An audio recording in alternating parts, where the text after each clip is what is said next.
Hey homeowners, Shaun Miller here with Foundation Solutions Group, and we're with Beneath the Surface today, where we have Jeff Reed here. And your official title at SkyPAC is I'm President and CEO of SkyPAC. President and CEO. He's got a great story. He's made significant sacrifice for this company and the orchestra to be where it is today, and I want to share that with the public. We're so blessed to have such that SkyPAC here and the orchestra and what they do, and it's very moving to me. I can still remember the first one I went to, and Mary and I can continue to support the arts, and it moves us. So how did you get to where you're at? Where I'm, well, that's a long story. I appreciate the support, Yes. y'all, ticket buying and all the other things that you all do to support us and what the community does. Well, I don't know how far we want to go back, but obviously as a conductor of the orchestra, I had an interest in music, and I began in band, elementary school band, playing the trumpet, and continued on to go to music school. I was going to be a music teacher, and I did that for 3 years and decided it wasn't for me. I was going to be either in prison for killing a kid or have my first heart attack because of the stress. So I had already gotten a master's degree from the University of Iowa in conducting before I taught. I forgot to say that. But I knew I wasn't going to teach. I thought, what am I going to do? I could go back and get a doctorate degree. But my father-in-law said, have you ever thought about being a lawyer? And I said, no, but it sounds like an alternative career choice, and sounded like a challenge. So I went to law school in Louisville and came back I met my wife in undergrad, but she's from Cave City. We came back to the area to practice law, and she's at Graves Gilbert Clinic as a physician. And I practiced law for 10 years, and it kind of became routine, but more than that, I missed music because that was my dream. And so I thought, what am I going to do? I can go back to school, but I had 2 young kids, and I really didn't want to be gone that many days to get a higher degree, thinking I might teach college. And so Mike Thurman and I, a good friend, who also had a music degree, but he was teaching math, elementary school math at the time, we said, why don't we start an orchestra? Wow. And that was in July of 2000. So we're sitting here in July, almost to the day, 25 years ago. Wow. And that's where it all started. We started the orchestra. It grew through a lot of volunteerism, and then we can get into the whole merger if you want to, about how I ended up at SkyPAC. Sure.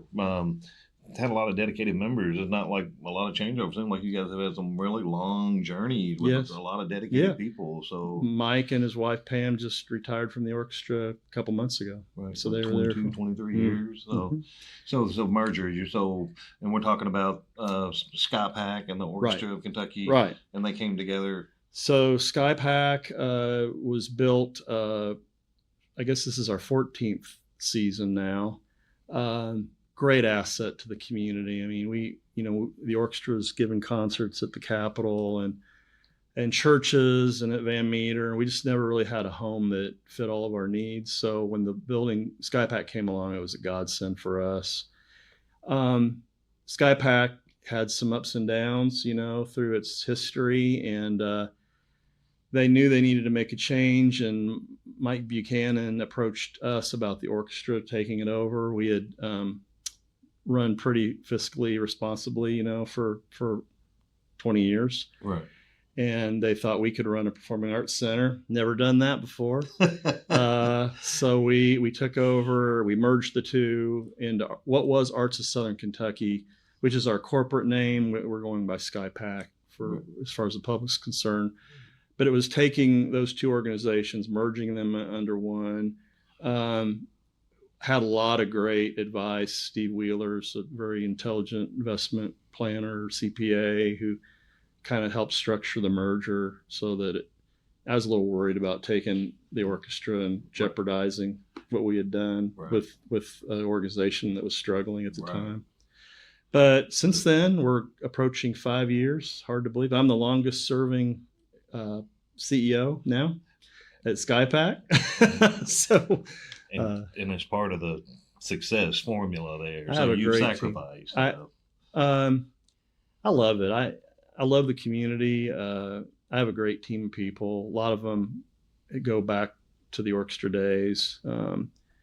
They care about the community. They care about what they do. They're passionate. They do a great job. Right. I just try not to mess things up. Right. It's if you had to guess, sometimes most of these artists that show up, they cannot believe the auditorium, and so you guys are so fortunate to have this in this little or smaller community, because this is nicer than one of the large communities have. So, what you've got just recently got a grant to make it even bigger, even better. So you want to talk about that? Yes. And before I do that, we are so blessed to have SkyPAC. I've been all over the world in different halls, and we have a gym here. So, that's important for people to really understand. And I'm surprised how many people have never been to SkyPAC. Yeah, huge mistake. So they need to check it out. It's just beautiful. They had the bubbles come down. Mary and I was sitting in Vegas, We have that right here in Bowling Green, Kentucky, So, but it's beautiful. We, thanks to a gift from Robert Ramsey a couple of years ago, we started the Ramsey Theatre Company, which is a professional Broadway company. And if I may explain, a lot of people don't understand. We get Broadway tours, but it's not like they play on a Broadway stage in New York City, and then the next day get in a bus and tour.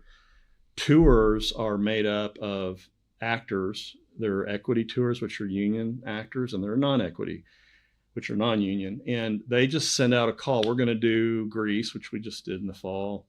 And we need all these actors, and we're going to have auditions, and it pays this much. And then they put together a tour. Well, Ramsey Theatre Company does basically the same thing.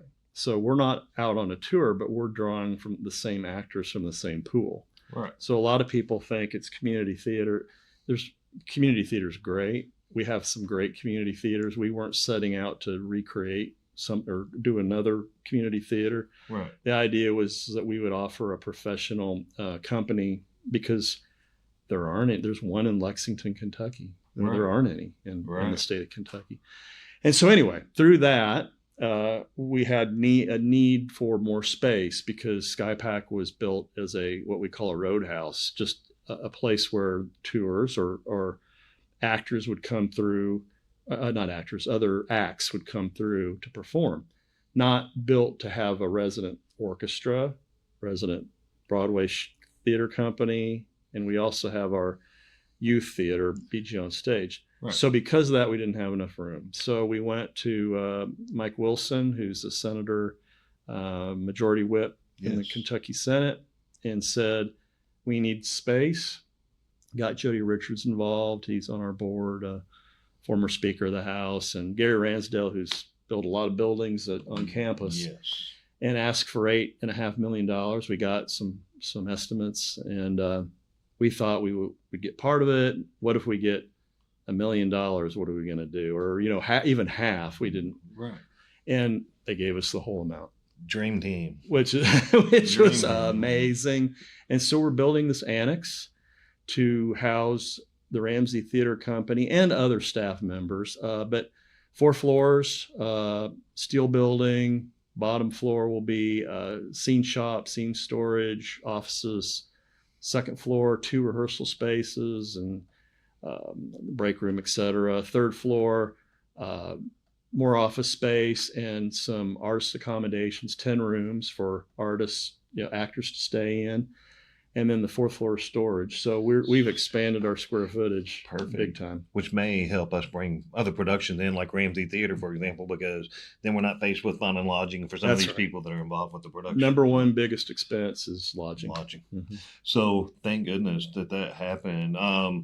When I first started coming to the Orchestra of Kentucky, I fell in love with the retro series. There's different series, different music, but the orchestra is phenomenal. I mean, it's just sitting in the audience looking in, I'm trying to single out some of the instruments and where the strings and where, trying to do that. And then he's up here with this incredible ear conducting, and I'm just trying to suck it all in, and it moved me significantly. And so, but the other part of it, I did want to see more plays and that kind of thing. And so Ramsey came in and filled this void, which thank goodness he did, because then we get the mix, going. And so, and we're so lucky to have Diane DeCroce. She's the managing, I always get her title wrong. It's the producing artistic director. Yes. But Diane and her husband, Ron, moved to town from New Jersey. They both were on Broadway. Ron was in Ragtime and she was in Les Mis, and did a lot of tours that we just talked about, other tours. Right. But she taught at Emerson College in Boston, which is a very highly ranked place to study theater, right, musical theater. And we hired her as a consultant to make sure we were doing things the right way. And I said, would you consider moving here? And she did. So we have somebody that has a lot of high level experience. Like 22 years. Yeah. Significant, very significant. Yeah. And so, wow. Where do you see SkyPAC in 10 years? What do you see? Well, it's funny you said that. We had a strategic plan.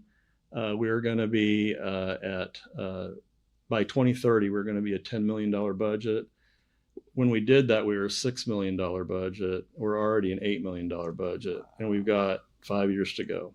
Wow. So I got to reset my expectations, I guess, or my goals. Beyond expectations. We had just got some year end. We finished fiscal year June 30. We sold over about 80,000 tickets, which was up from about 69,000 the year before.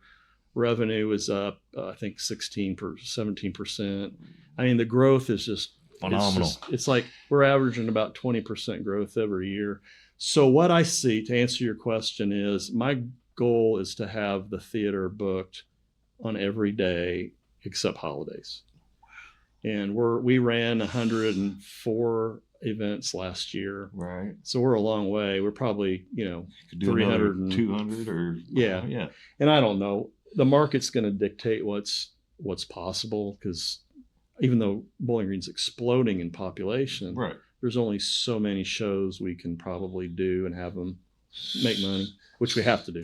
So you said Roadhouse. So there's an actor in Louisville. He's got a show. He's headed to Nashville. He's going to lay over somewhere. He's going to happen to be Bowling Green. Yep. He could just drop in, do a show, boom, in and out. That once a week, twice a week, you're booked, right? So this whole dynamic of this building is going to change because of what you guys are doing. It is. It's a big jigsaw puzzle to book artists with the dates that are available after we take the orchestra, Ramsey, all those dates off the calendar. You want a specific artist, there's a thing called routing. They're not going to come from California to Bowling Green and then back to Washington State. I mean, It's got to make sense. Right. And so there's that. Whether they want to even tour that particular time of year. Yeah. There's so much. And the number of people, the props. I look at the stage and I'm like, how in the world did they pull this off? Yeah. And then, so one of the things we got to do is the Elm Street Society, which is another subject that's been very successful. Extremely successful, which thank you for your membership. Yeah. Like 300 members now. Elm Street Society started with the orchestra. Our office was on Elm Street. That's where that came from. Some people think it's Nightmare on Elm Street, but that's not it. We thought, well, I remember that office. Don't change. There's some history there, and phenomenal growth. We started with 70 household members 5 years ago.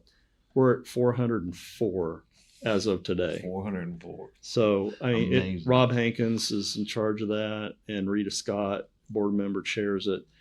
People in Bowling Green area, the region, are very generous. Yes. They want to support the arts, and these guys, they have heard so much from so many, and they're getting exposed to this. But you're right, very generous.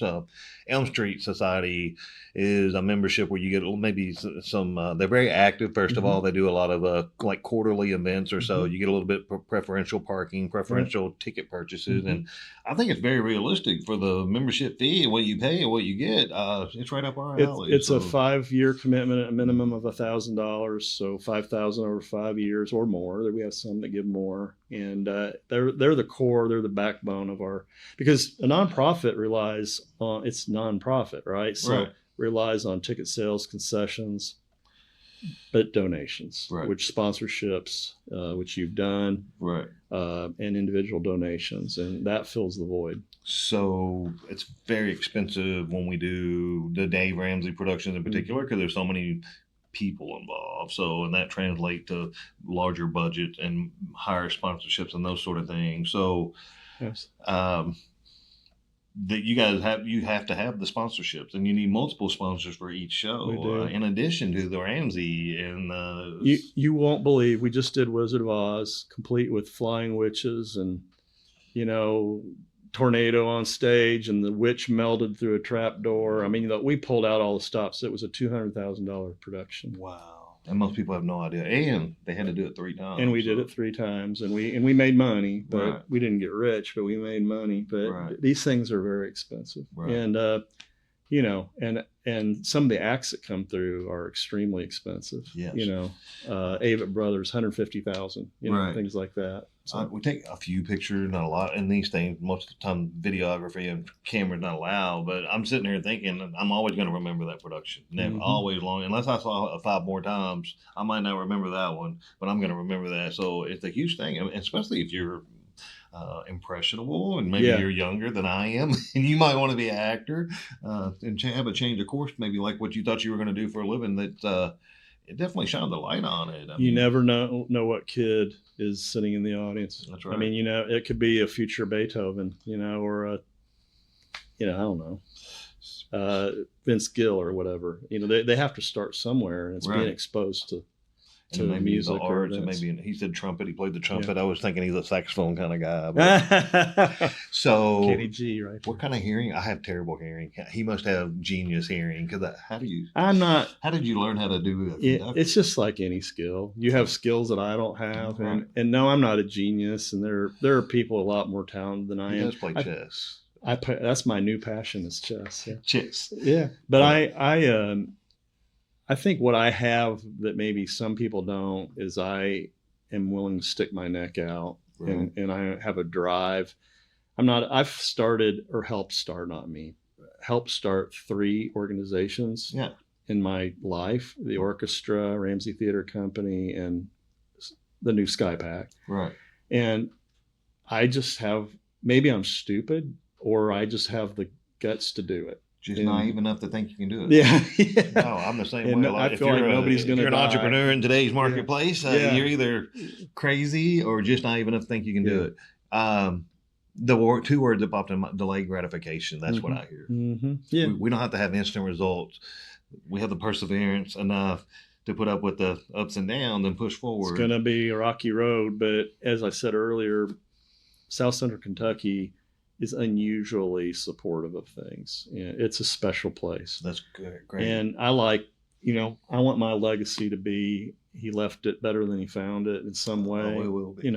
He's done that. You have definitely done that. Well, thank you. Yes, I imagine if we didn't have that. And imagine these smaller theater companies, and you're walking in, and you feel you're at maybe a high school play or something, and that's okay too. Yeah. You got to start somewhere, but this is just so impressionable. Yeah, so, we really are lucky to have it. So your tickets, where could more sponsorships? If our audience out here wants to get involved and they want to support the arts, what's one of the best things they can do? Well, they can buy a ticket. Right. They can make a donation. Equal sacrifice, not equal amount, we like to say, right. or at least something. Most people can give something. Right. Just think about that. If everybody and every citizen in this Brad region who thinks the arts is important gave $10, it would transform us. But anyway, that people who have the means to join Elm Street Society or sponsor a concert, we know that a sponsorship, you can buy more effective advertising.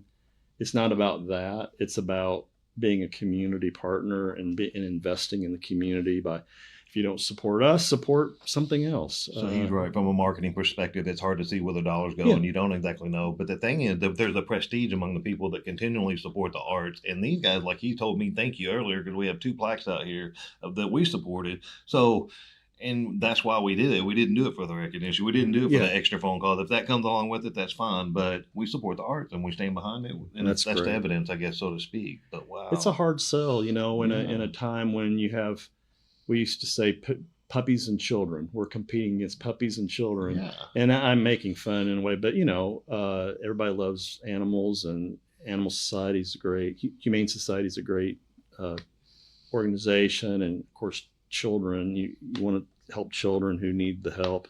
But the arts are looked at as kind of expendable. But I like to say, go a whole day without turning on your radio or television or any other kind of entertainment. That's the arts. And they covered a lot of categories, because there's a program out here that if you can't purchase tickets, there's places and programs to get you a stay. We have a program called SkyPAC, PASS.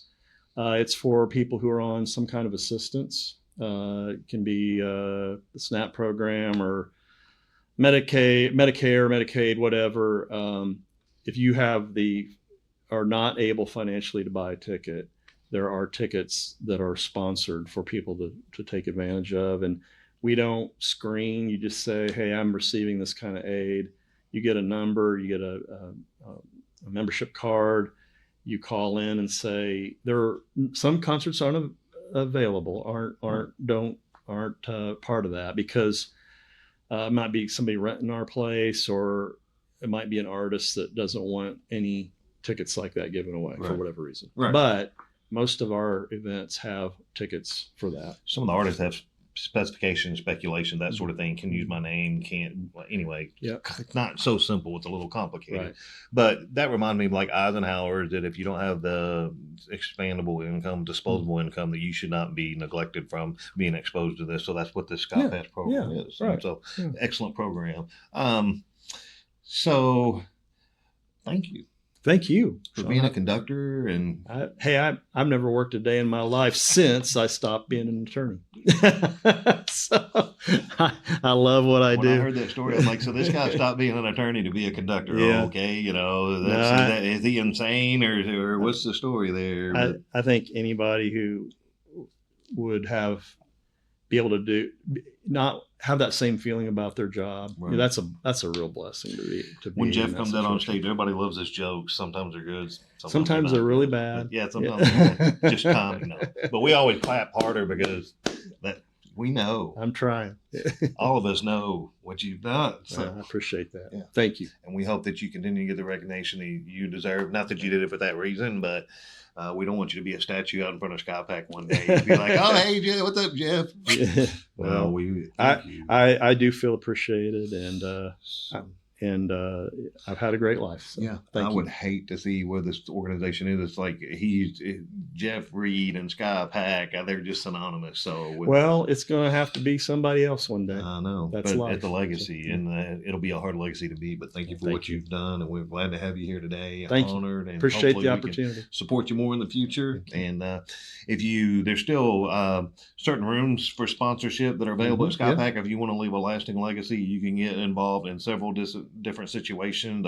You can get in touch with Jeff or his staff, and they have several options that you might consider if you want to make your mark, have your name on a seat, whatever the case may be, sponsor one of these shows. There's a title sponsor, and then there's co-sponsors. So different levels for different budgets. They'll be glad to share that with you. They have to have these sponsorships. So if you really want to truly support the arts, do it that way. Buy a set of tickets for the season. You won't regret it. I promise. We enjoy it thoroughly. So thank you. TheSkyPAC.com. Yes. TheSkyPAC.com. So there you go. No excuses. They keep you informed of what's coming up. And every year, I think Mary and I, there's a contest of who gets that brochure first, because then I get to tell her what's coming, or she gets to tell me what's coming. But it's neat. You guys are there all the time. We appreciate you so much. I know. Thank you. And the shows just get better and better. And now we've got this growth going on. So we look so forward to see what's coming the next in the chapter of the arts here in Bowling. Thank you. But key player right here, Jeff. Thank you, Shaun. Thank you. Appreciate it. All right. And viewers, next time we're going to check in with SkyPAC one time in the future sometime and see what's happening. Maybe after these renovations are done, and we'll see what's coming next, and look forward to visiting with you again. We'll catch you again next time.